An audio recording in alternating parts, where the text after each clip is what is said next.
Hello welcome to SPM institute. இப்போ நம்ம பார்க்க போகிறது கஸ்டம்ஸ் டியூட்டிஸில் டியூட்டியோட லெவி அண்ட் எக்ஸாம்ஷன்ஸ் பற்றி பார்க்க போகிறோம். ஃபஸ்ட்டு உங்கள் புக்கில் இருக்கக்கூடியதை நம்ம படிக்க போகிறோம். அதாவது சிஎம்ஏ புக்கில் இருக்கக்கூடியது லெவி அண்ட் எக்ஸாம்ஸில் வந்து டிட்டர்மினிங் ஃபேக்டர்ஸ் தான் நம்ம பார்க்க போகிறோம். டிட்டர்மினிங் ஃபேக்டர்ஸ்னால் என்ன அப்படின்னு சொன்னால் கஸ்டம்ஸ் டியூட்டியில் 3 ஸ்டேஜஸாக பிரிக்கிறாங்க. எஸ், புக்கில் இருக்கக்கூடியதை நான் உங்களுக்கு ரொம்ப சிம்பிளாக கொடுத்துருக்குறேன். அதனால் அஸ்டிஸ் என்ன புக்கில் இருக்கோ அதே பாயிண்ட் தான் நம்ம படிக்க போகிறோம். பட் புக்கில் படிக்கும்போது கொஞ்சம் உங்களுக்கு லேக்காக இருக்கும். அதையும் நான் உங்களுக்கு வந்து சிம்பிள் இங்கிலீஷில் ஈஸி டு அண்டர்ஸ்டாண்டாக நான் கொடுத்துருக்குறேன். அதனால் புக்கும் இது ஒன்று தான் அப்படின்றது ஃபஸ்ட் நீங்கள் புரிஞ்சுக்கணும். எஸ், நெக்ஸ்ட்டு வந்து பார்க்க போகிறது நம்ம determining factors. Customs duty apply ஆகணும் அப்படின்னா 3 ஸ்டேஜஸ் இருக்குது. லெவி அப்படின்னா டேக்ஸு இம்போஸ் செய்வது. கவர்மெண்ட் ஃபர்ஸ்ட் சொல்லும் இந்த கூட்ஸுக்கு கஸ்டம்ஸ் டியூட்டி வரும். எது எக்ஸாம்பிள், சைனால இருந்து ஒரு மொபைலை இம்போர்ட் பண்ணினா 20% கஸ்டம்ஸ் டியூட்டி, அதாவது டேக்ஸ் இம்போஸ் செய்யுது. ஏன்னா நம்ம எல்லா பொருளையும் வெளிநாட்டுல இருந்து வாங்கிட்டோம்னா அப்படின்னா நம்மளுடைய உள்நாட்டு உற்பத்தி பாதிக்கும். அப்படின்றதுனால வெளிநாட்டுல இருந்து நம்ம எந்த ஒரு பொருள் வாங்கணும் அதுக்கு டேக்ஸ் கட்ட சொல்லுவாங்க, அதிகமா இருக்கும். அப்ப இந்த இடத்துல வந்து சைனால இருந்து ஒரு மொபைல் போன் வாங்கினா 20% கஸ்டம்ஸ் டியூட்டி பே பண்ண சொல்றாங்க இல்லைங்களா, இதுதான் வந்து லெவின்னு சொல்லுவாங்க, அந்த கூட்ஸ் மேல விதிப்பது. அடுத்தது வந்து அசஸ்மெண்ட், டியூட்டி கால்குலேட் எப்படி செய்வது அப்படின்னு சொல்றாங்க. ஃபார் எக்ஸாம்பிள், இப்போ எக்ஸாக்ட் டியூட்டி எவ்வளவு என்று கால்குலேட் பண்ணணும் இல்லையா. அப்போ மொபைலோட வேல்யூ வந்து 50,000 ருபீஸ்ன்னு சொல்றீங்க, டியூட்டியோட ரேட் வந்து 20% சொன்னீங்கன்னா அப்போ டியூட்டி நீங்க எவ்வளவு கட்டி ஆகணும்? 50,000 மொபைல் நீங்க இந்தியாவுக்கு கொண்டு வரணும் அப்படின்னா நீங்க 10,000 கொண்டு வரணும். இதுதான் அசஸ்மெண்ட். ஃபர்ஸ்ட் டியூட்டி எவ்வளோன்னு சொல்லியாச்சு, இப்போ அசஸ்மெண்ட் முடிஞ்சிச்சு இல்லையா. அடுத்து வந்து கலெக்ஷன், டேக்ஸ் கலெக்ட் செய்வது எப்படின்னு கேட்குறாங்க. ஃபைனலி கஸ்டம்ஸ் டிபார்ட்மெண்ட் மணி தான் கலெக்ட் பண்ணும், அதான் கலெக்ஷன்ஸ். இதையே தான் இங்கே வந்து பார்த்தீங்கன்னா levy is the stage where the declaration of liability is made and the persons or proprietors in respect of which tax is to be levied. Assessment is the procedures for quantifying the amount of liability and collection of tax. இதையே தான் நான் உங்களுக்கு சிம்பிளிஃபையாக கொடுத்துக்கிறேன். அதனால் நீங்கள் இதை ஈஸியாக படிச்சுங்க. ரொம்ப 3 பாயிண்ட் தான். அப்போ என்னங்க, ஃபஸ்ட்டு 3 ஃபேக்டர்ஸ் தான் அதில் வருது. Levy, assessment and collection. The 3 important points determine the factors of levy. So collections, அப்ப customs duty depends on these 3 things. Goods, customs duty depend on எந்த கூட்ஸ், கோல்டு வாங்குறீங்களா, கார் வாங்குறீங்களா, லேப்டாப் வாங்குறீங்களா. ஏன்னா எல்லாத்துக்கும் ஒரே டியூட்டி கிடையாது, ஒவ்வொன்றுக்கும் டிஃப்ரெண்ட் ஆஃப் டியூட்டி இருக்கும். பாயிண்ட் அண்ட் சர்க்கம்ஸ்டன்சஸ், எப்போது இம்போர்ட் எக்ஸ்போர்ட் நடந்தது. ஃபார் எக்ஸாம்பிள், பட்ஜெட்டுக்கு முன்னாடி 10% இருந்துச்சு, ஆஃப்டர் பட்ஜெட் அப்புறம் 15% இருக்குது. But a date of important, that is very important. So date is very important. Yes, when important export has actually happened அப்படின்றாங்க. அடுத்து வந்து customs duty depend on 3 things. First வந்து determining factors எதுன்னு பார்த்தீங்கன்னா சொன்னால் levy, assessment and collections.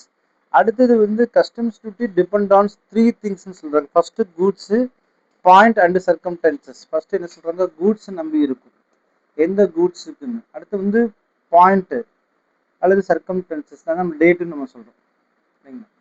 மூணாவது வந்து பார்த்தீங்கன்னா எக்ஸம்ஷன், சில பொருளுக்கு எக்ஸம்ஷன் கொடுக்கும். ஏன்னா சில கூட்ஸுக்கு கவர்மெண்ட் டியூட்டி குறைக்கலாம் அல்லது ரிமூவ் கூட செய்யலாம், இதுதான் எக்ஸம்ஷன்ஸ். அப்போ இம்பார்ட்டன்ட் கான்செப்ட்ஸ் என்னன்னு பார்த்தீங்கன்னா, customs duty is on goods, not a person. யார் இம்போர்ட் பண்ணினாங்கன்றது கேள்வி கிடையாது, கூட்ஸ் மீது தான் டியூட்டி போடுறாங்க. அப்போ இன்கம் டேக்ஸ் பொறுத்த வரைக்கும் பர்சன் மேலே போடுவாங்க. பட் இன்டைரக்ட் டேக்ஸ்னாவே கூட்ஸ் தானே. Tax imposed on not a person, gets goods sorry tax imposed on goods. இப்போ custom duty is on goods not a persons. இப்போ யார் பண்ணாலும் டேக்ஸ் கட்டி தான் ஆகணும் அப்படின்றதுனால இந்த கூட்ஸ் மீது தான் இந்த டியூட்டி கட்டுறாங்க இல்லையா. கவர்மெண்ட் இம்போர்ட் பண்ணினாலும் பிரைவேட் கம்பெனி இம்போர்ட் பண்ணினாலும் நார்மல் கஸ்டம்ஸ் டியூட்டி தான் என்ன செய்யும், வரும் அப்படின்னு சொல்றாங்க. செக்ஷன் 12 இந்த சார்ஜிங் செக்ஷன் சொல்றாங்க. இந்த செக்ஷன் கஸ்டம்ஸ் லால மிகவும் இம்பார்ட்டன்ட். இதுதான் சார்ஜிங் செக்ஷன்ஸ், அதாவது import or export of goods customs duty is applicable. புரியுதுங்களா, கஸ்டம்ஸ் டியூட்டி அப்ளிகபிள்னா ரொம்ப இம்பார்ட்டன்ட் தான். அப்ப இந்த அனலைசஸ் ஆஃப் செக்ஷன் 12 நான் சொல்லல, எங்க புத்தகத்திலே போட்டுருக்கு. அனலைசஸ் செக்ஷன் 12 வந்து நம்ம அனலைஸ் பண்ணோம். Charge on goods, taxable event, import of goods into India or export of goods from India. இதை தான் ஃபர்ஸ்ட் நீங்க அண்டர்ஸ்டாண்ட் பண்ணிக்கணும்லவா. ஃபர்ஸ்ட் வந்து charge on goods, custom duty. First என்ன சொன்னேன், கூட்ஸ் மீது தான் சார்ஜ் ஆகும், பர்சன் மீது கிடையாது. எக்ஸாம்பிள் நான் ஃபர்ஸ்டே சொல்லிட்டேன். நீங்க டிவி இம்போர்ட் பண்ணினாலும் நான் இம்போர்ட் பண்ணினாலும் டிவிக்குரிய அப்ளிகபிள் டியூட்டி சேமாக தான் இருக்கும்.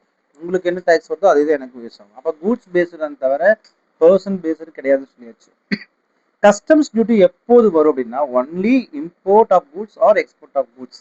இதுதான் டாக்ஸபிள் ஈவெண்ட் இல்லைங்களா. அப்போ வந்து செக்ஷன் 12 வந்து சார்ஜ் ஆன் கூட்ஸ்னு, yes charge on goods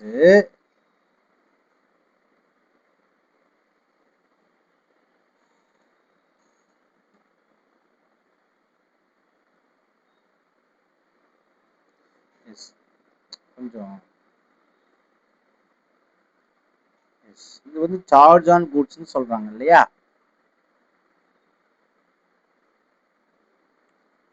charge on goods customs duty நீங்க டிவி இம்போர்ட் பண்ணாலும் எக்ஸ்போர்ட் பண்ணாலும் வரும்.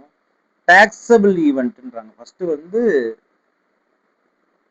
சார்ஜ் ஆன் கூட்ஸ், அடுத்தது வந்து டாக்ஸபிள் ஈவெண்ட், அடுத்தது வந்து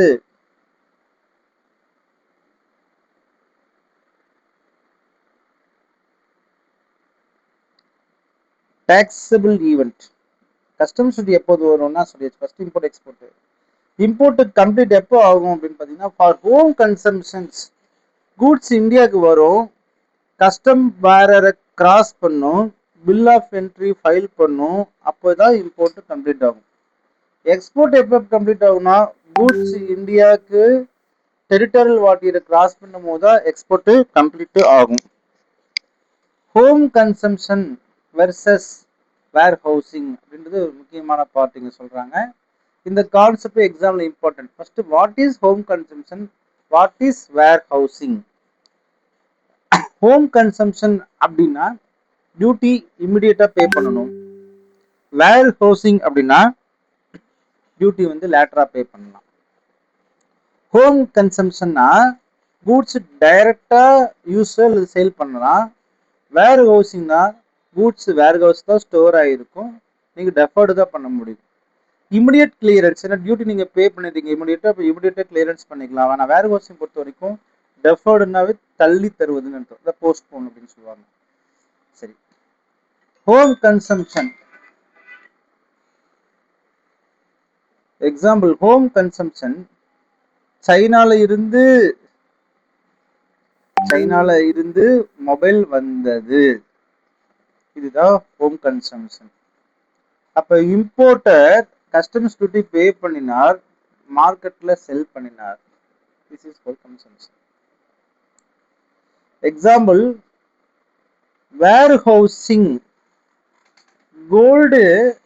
அப்ப நல்லா புரியுது, இடத்துல ரெண்டு வித்தியாசத்துக்கு. ஃபர்ஸ்ட் ஹோம் கன்சம்ஷன் என்னன்னு சொல்றாங்க, சைனால இருந்து மொபைல் வந்துச்சு, கஸ்டம்ஸ் டியூட்டி பே பண்ணிட்டாரு, மார்க்கெட்ல செல் பண்ணினார், that's all home consumption is clear. But what is warehousing, gold import பண்ணாங்க, உடனே டியூட்டி பேமெண்ட் பே செய்யாமல் பாண்டட் வேர் ஹவுஸ்ல வச்சாங்க, லேட்டர் செல் பண்ணும் பொழுது டியூட்டி பண்ணுவாங்க, இதுதான் வேர் ஹவுஸ். அப்போ வேர் ஹவுசிங் தான் ஸ்டோர் பண்ணி வச்சுக்கணும், உடனே டியூட்டி கட்ட வேண்டிய அவசியம் இல்லை, பின்னால் கட்டிக்கலாம். நீங்கள் எப்போ உங்களுக்கு சேல்ஸ் ஆர்டர் வருதோ அதை பேஸ் பண்ணி நீங்கள் அது வரைக்கும் நீங்கள் வேர் ஹவுஸ்லேயே வச்சுக்கலாம் அப்படின்னு தான் அவங்க சொல்கிறாங்க. சரி, பெனிஃபிட் ஆஃப் வேர் ஹவுஸில் என்னங்க சார் இருக்குன்னா, வேர் ஹவுஸில் சும்மா இருக்க முடியாது, அதுக்குன்னு கொஞ்சம் சார்ஜ் கட்டணும். பட் டியூட்டி பேமெண்ட் வந்து போஸ்ட்போன் செய்யலாம், இதனால கேஷ் ஃப்ளோ இம்ப்ரூவ் ஆகும். இப்போ உடனே நான் இது டேக்ஸ் கட்ட வேண்டிய அவசியம் கிடையாது, கொஞ்ச நாள் கழிச்சு கூட கட்டிக்கலாம் அப்படின்றது அந்த கான்செப்ட். சரி, வேர் ஹவுஸ் யூஸ் பண்ணும் பொழுது இம்போர்ட்டர் வந்து பாண்ட் எக்ஸிக்யூட் பண்ணாங்க. நான் ஃபர்ஸ்டே சொன்னேன், வேர் ஹவுஸ் யூஸ் பண்ணும்போது உங்களுக்கு சும்மா தந்துட மாட்டாங்க, அதுக்கு ஃபர்ஸ்ட் வந்து நீங்க பாண்ட் எழுதி தரணும். நம்ம ஊர்ல வந்து ஏதாச்சும் ஒரு டெபாசிட் நம்ம சொல்லுவோம் இல்லைங்க, bond is nothing but deposit கட்ட சொல்லுவாங்க கிட்டத்தட்ட. அதாவது லேட்டர் டியூட்டி கண்டிப்பா பே பண்றேன்னு ஒரு பாண்ட் எழுதி தரணும், இல்லாட்டி நம்ம சும்மா இருக்கக்கூடாதுல்ல. அப்போ கவர்மெண்ட்டுக்கு ஒரு அசூரன்ஸுக்காக நீங்க பாண்டு கொடுக்குறீங்க. இதுதான் அந்த செக்ஷன்ஸ், வெரி இம்பார்ட்டன்ட் செக்ஷன்ஸ். சரி, அடுத்து வந்து நம்ம பார்க்க போகிறது செக்ஷன் 12 முடிச்சதுக்கு அப்புறம் நம்ம என்ன செய்ய போகிறோம், செக்ஷன் 20 போட போகிறோம். அங்கே பாருங்க இந்த செக்ஷன் 20 இங்கே சொல்லியிருக்கிறாங்க. நம்ம இங்கே ஃபர்ஸ்ட் எடுத்தோடனே பார்த்தா yes section 20 is very important. எல்லாமே நம்ம பார்க்க போகிறோம். இந்த இடத்துல வந்து செக்ஷன் 20யும் என்ன செஞ்சுக்கிறான் சொல்லியிருக்கிறான். சரி, இந்த இடத்துல பாருங்க reimportation of goods duty liability in certain special circumstances. Yes, reimportation of goods அப்படின்றாங்க. இதுதான் நெக்ஸ்ட் இம்பார்ட்டன்ட் டாபிக். மீனிங்ல வந்து இந்தியாவில இருந்து எக்ஸ்போர்ட் செய்த கூட்ஸ் மீண்டும் இந்தியாவுக்கு வந்துச்சுன்னா தான் என்ன சொல்றாங்க ரீஇம்போர்ட். அது ரீ எக்ஸ்போர்ட் இல்லை ரீஇம்போர்ட். எக்ஸ்போர்ட் செஞ்ச பொருள் திரும்பி வந்துச்சு. எக்ஸாம்பிள், இந்தியாவில இருந்து மெஷின் துபாய்க்கு எக்ஸ்போர்ட் பண்ணினாங்க, ரிப்பேர் ஆகாமல் டிஃபெக்ட் வந்துச்சு, அதை மீண்டும் இந்தியாவுக்கு அனுப்புனாங்க. இதுதான் reimport. Duty on reimport normally customs duty applicable. Yes, ஆனால் சில கன்செஷன் உங்களுக்கு கிடைக்கும். என்ன கன்செஷன் பாருங்க. Concession duty cases export under drawback refund schemes. Export under drawback or refund ஸ்கீம்ஸ்ல நீங்க எக்ஸ்போர்ட் பண்ணியிருந்தீங்கன்னா, அந்த எக்ஸ்போர்ட் டைம்ல பெனிஃபிட் எடுத்திருந்தா அந்த பெனிஃபிட் அமௌண்ட் திரும்பி பே பண்ண வேண்டி வரலாம். Goods exported for repairs. ரிப்பேருக்காக தான் அந்த பொருளை வந்து கண்ட்ரி தாண்டி அனுப்புறீங்க, இந்தியா தாண்டி அனுப்புறீங்க. ஃபார் ரிப்பேருக்காக ஃபாரின் கம்பெனிக்கு அனுப்பி திரும்பி இந்தியாவுக்கு வந்தால் ஃபுல்லி டியூட்டி கிடையாது. ஏன்னா நீங்கள் அனுப்புறதே வந்து ரிப்பேருக்காக. அப்போ ரிப்பேர் சார்ஜஸ் மட்டும் டியூட்டி வரலாம், அந்த கூட்ஸோட ஃபுல் அமௌண்ட் வராது. ஏன்னா நீங்கள் அனுப்புறதே வந்து ரிப்பேருக்காக தானே. அப்போ machine exported for repair charges 20,000. For that repair charges you have to pay the duty for that other goods. சில கூட்ஸுக்கு நில் டியூட்டி கன்செஷன் கூட இருக்கும், டிபெண்ட் பண்ண கவர்மெண்ட், நம்ம கையில் இது கிடையாது. Time limit for reimport normally 5 years, extended வந்து 2 years அவன் சொல்கிறான். செலோ எக்யூப்மெண்ட்டுக்கு மேலும் எக்ஸ்டென்ஷன் இஸ் பாசிபிள்ஸ். நான் தான் சொன்னேன் கன்செஷன். அதாவது சில கூட்ஸ் வந்து நீங்கள் அனுப்புனீங்கன்னா time limit for reimportation is 5 years which can be extended for the period of up to 2 years. In case of Bhutan, the time limit is 7 years which can be extended further period up to 30 years for machinery equipment exported. So இதுதான் சொல்ல வரான். 5 years அப்படின்றான். பூட்டானா இருந்தால் மட்டும் எவ்வளோங்க, 7 years additional 3 years extended. If it is for machinery and equipment exported, இது machinery export பண்ணி தான் இந்த கான்செப்ட். ரீஇம்போர்ட்டுக்கு வந்து டைம் லிமிட் அவங்க என்ன சொல்றாங்கன்னா 5 years. என்ன சொல்றாங்க, time limit for reimportation is 5 years which can be further added to 2 years. Super easy memory. Section 12, so you can easily understand. And home consumptions, you can easily understand what is home consumption. And section 12 is import and export customs duty. Please come. Just a minute. Home consumption, immediate duty plus use, warehouse, store first and duty pay later. So these are the things which can be understand. And re-import, export of goods returned to India, concession available in some cases. So these are the things which we can easily understand the points. Later we can see the important things. Until bye from Satya. Thank you.